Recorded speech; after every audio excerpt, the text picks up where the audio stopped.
Саламатсыздар ма? Саламатсыздар ма, қымбаттыларым?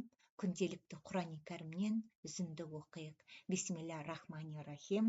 Егер Алла мені тура жолға салса еді, әрине мен тақуалардан болар едім. Не олар азапты көрген сәтте әттеген-ай, маған қайта қайту болса еді, сонда жақсылық істеушілерден болар едім, дейтұғын күннен сақтаныңдар. Олай емес, расында саған аяттарымыз келді де, оны жасынға шығардың. Сондай-ақ менсіп қарсы келгендерден болдың, делінеді.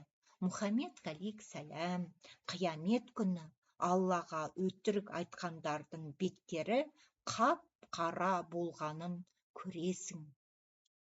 Менсігендердің орны тозақ емес пе? Алла тағала тақуаларды табысты болғандықтары себепті құтқарады. Оларға жамандық тиіспейді де, олар күйзелмейді. Алла тағала әр нәрсеге кепіл. Саламатта болыңыздар. Сауабы сіздер мен біздерге болсын. Негізі Құран кәрімді адам баласы өмірінде 99 рет оқу керек деп айтылып жатады. Және де әр оқыған сайын адам баласының дәрежесі көтеріледі дейді.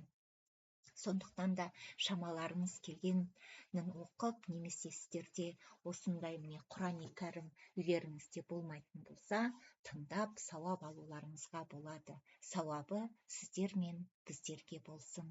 Саламатта болыңыздар. Жолдарыңыз әрқашанда ашық, бейбіт елде, бейбіт жерде өмір сүруіңізді Алла тағала нәсіп етсін.